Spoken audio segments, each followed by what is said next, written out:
So in the previous video, I started talking about bigotry, prejudice, and discrimination. And so now I want to spend some time dealing with this concept of prejudice. And so I ask what prejudice is, and oftentimes in my workshop, I get all kinds of answers. People tell me all kinds of things about what prejudice is.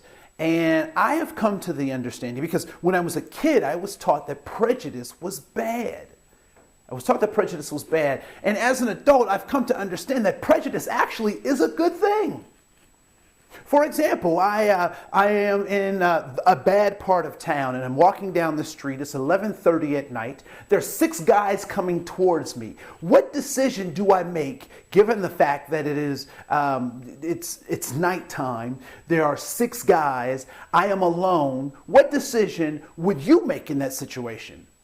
I would imagine that at best, the decision you might make or the thought process that you might have is that maybe you should cross the street, right? And if one crosses the street and avoids this a potential for danger, one might conclude that that was a smart or a good decision. And why was that decision made? The decision was made because you prejudged the situation. You were prejudiced. And I would argue that given that context, in that place, that was a good decision to make. So prejudice can be a good thing. The problem, however, with prejudiced people is that they take good decisions in its original context, take it out of that context, and try to apply it as a strategy for living.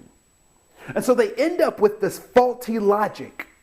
And that faulty logic sometimes sounds like, I've met 5 blank, blank, blank, and they were drunks. So all of the people in that group are now drunks. Or I've met so-and-so and so-and-so kind of person, and you can't trust them. So all of those people must be that way. Or I've met X, Y, and Z type of person, and they will always try to swindle you out of money. So be careful. The problem with that is that we've taken a good decision or an encounter that we've had, and we have taken it out of its original context. And so what that looks like with that decision on the street, I was walking down the street, 6 guys were coming towards me, it was nighttime, I crossed the street, that was a good decision. I now take that same decision out of its original context, and now I am at the mall.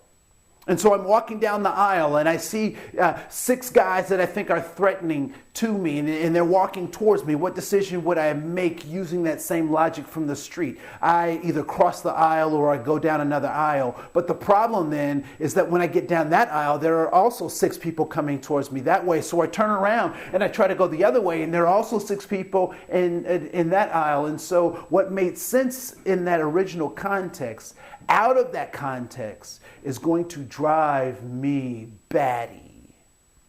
And so when we think about our prejudices and we think about the things that we've heard from folks or things that we've known from folks, there will always be exceptions.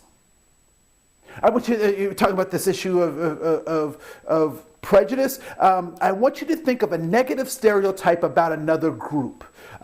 Those people are drunks. Those people are thieves. Those people dance well. Those people are trying to get over on the system. Those people are lazy. I want you to think about those. Hold those in your mind.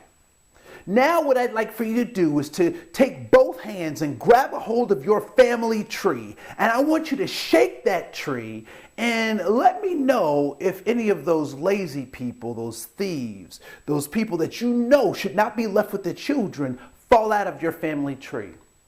Whatever we can say about someone else, we can also say about our own family or our own group. We are more alike than we're different. And it is my belief that those differences create optical illusions. Optical illusions are created when we think that we're different, when in fact we're not. This is Koen, and that's today's principle.